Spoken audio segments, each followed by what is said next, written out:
What's up, guys? Welcome to this episode of Deadlight Sanctuary. On this episode of Deadlight Sanctuary, instead of saying Sanctuary like I did before, it's Sanctuary. I'm going to be testing out a weapon that I had just finished yesterday. I had dreamt about it, and the dream was pretty badass. I was, killing a bunch of robots and shit. It's a stupid dream. But, yeah, so this is the weapon I'm going to be testing today. I'm not going to show it to you. I'm going to talk about it. This I had dreamt about, and pretty much all it is a bunch of junk put together, like most of my weapons usually are. But this one, for some reason, I feel is a lot more junkier. I just think it's really fucking cool. It's probably one of my favorite ones that I've made so far. And so yeah, here it is. I haven't figured out a name for it yet either. I don't know what I'm going to call it. The name will probably be on the title. I don't know what I'm going to call it yet. So yeah, here it is. Buzzsaw attached to an axe handle, very gingerly. Okay, axe handle I believe is made of hickory. It's got a hockey tape on here, really soft cloth-like hockey tape for a really good comfortable grip. Got it right here and right here. And saw blade is not sure what kind of saw blade it is, but it's a saw blade. That's all I really care about. But it's held together by a nut and a bolt. It rolls a little bit when I'm hitting stuff, but rather than that, it's pretty stationary. I think I just need to tighten it every time I hit something, which kind of sucks, but it's whatever. So pretty much what I did to make this weapon is, see it might be a little bit crooked, I don't know. But what I did was I took the axe handle, cut it directly down the middle of the axe handle where you would like put in the wedge to hold the axe head on there so it pushes the wood out. All I did was just cut further down to about here, right here.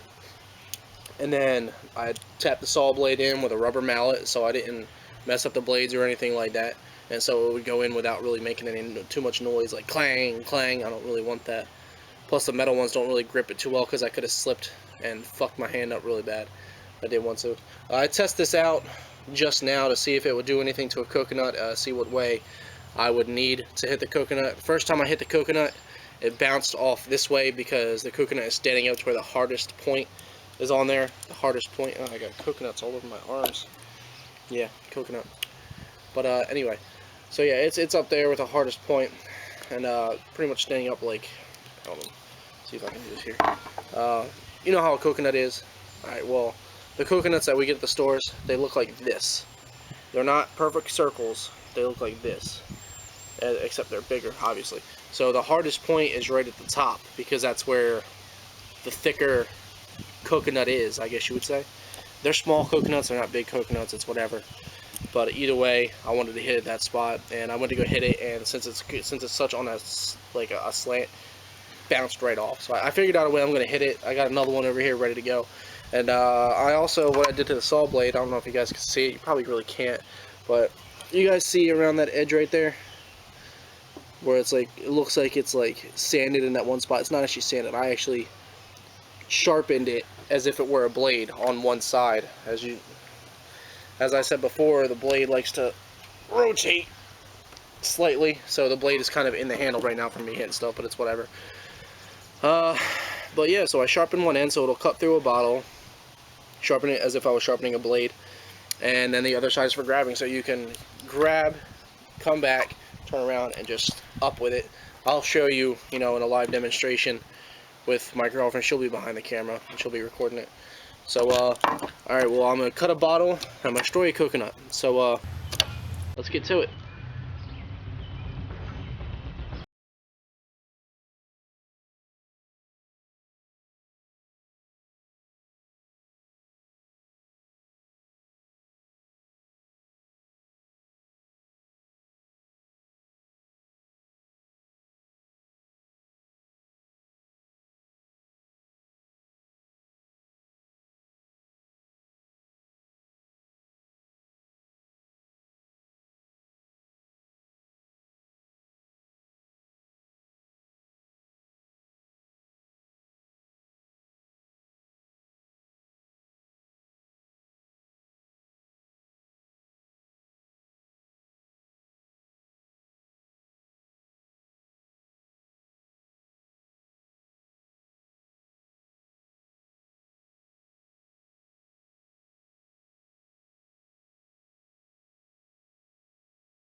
from one side and just totally took it off. I mean, like I said before, I'm not sure if a coconut is either harder or softer than a skull, but I mean, if you can break through a coconut, you're gonna be able to break through a skull.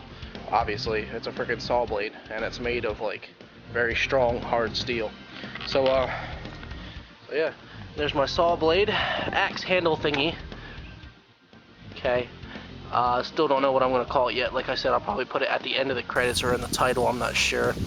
But, yeah. There's that. So, oh, here's the coconut. Before the coconut I tested before. It's, I didn't feel like putting that in the video because I'm going to put the test video in there anyway. So I can show you guys that I missed the first time. So, yeah, anyway. So, there's the damage assessment, guys. I will see you guys in my next episode, which should be coming out soon. Catch you later.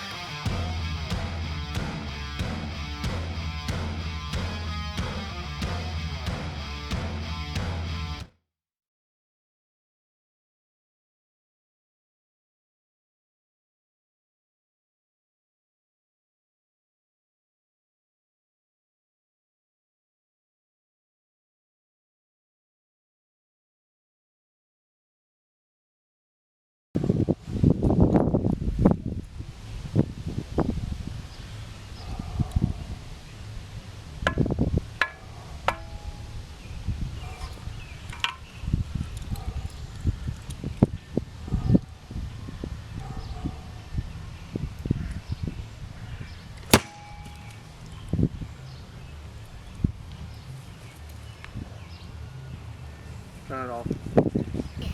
Alright, there's my girlfriend getting out of the picture. She can't stand having pictures being taken over or anything. Anyway, but here's the damage assessment. No. Yes. No. Alan. Fine.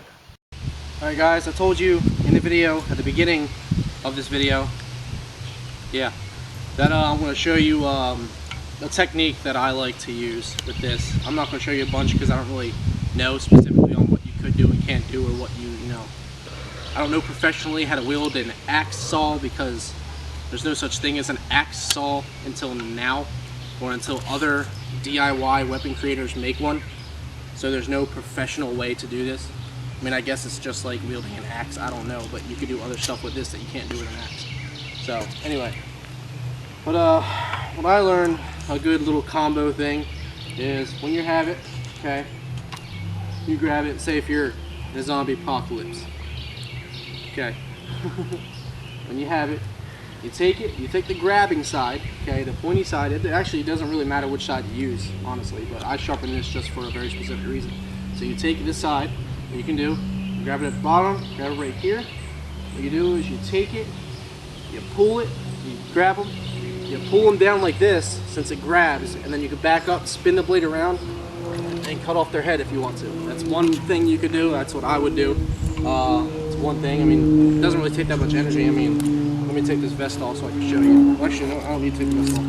I'll just take out my knives so I stop hitting the handle.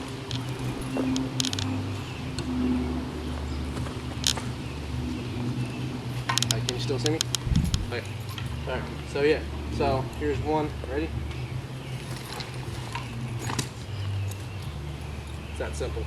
Or you can, you know, grab, pull away, and then come back and just whatever you want to do. You can uppercut with it. Yeah, I don't know. You can uppercut with it if you want. It's just gonna grab some of those, so you're probably gonna be like, eh. So I wouldn't really attempt that. You might be able to uppercut with the slashing side though. I mean, you could just, it should cut right up. I mean, it's pretty sharp, as you've seen it cut through a water bottle. But yeah. It's mainly just a grabbing and slashing weapon. That's all this weapon really is. Just grabbing and slashing. I mean, it's pretty cool. But yeah. Yeah, as I said, take it, grab whatever you want to grab because it'll grip clothing really, really well. The zombie's wearing a shirt, grip it, pull them down, knock them off balance, whatever you got to do. Even with people, I wouldn't attempt it, you know, attempting to kill somebody. I don't condone that kind of behavior, so do not take that from me. Demonstration, not for use in real life. Okay? Alright. Take a person, whatever, clothing, pull them down this way, just to knock them down. You know, you could just knock them down if you wanted to. And, you know, don't worry about that side. But, yeah, you could do it from the shirt, or if they have if a zombie's not wearing a shirt, say if you're in Tennessee or something like that, there's not going to be a lot of zombies wearing shirts. I can tell you that much right now. I've been to Tennessee, I know how it is. Okay, people walk in shirtless, gas stations, ShopRites, Walmarts. There is no policy that says no shoes, no shoes, no shirt, no service in those areas. So take the skin, jab it into the skin, pull it down, it'll roll out as you pull them down, which means it'll rip and tear skin. Throw them down on the ground, and then just cut their head off. Do whatever you gotta do. But like I said, those are just demonstrations, not, you know, something that I would do if it'll work. I'm not sure if it'll work, but I do want to attempt it one day. If there ever is a zombie apocalypse,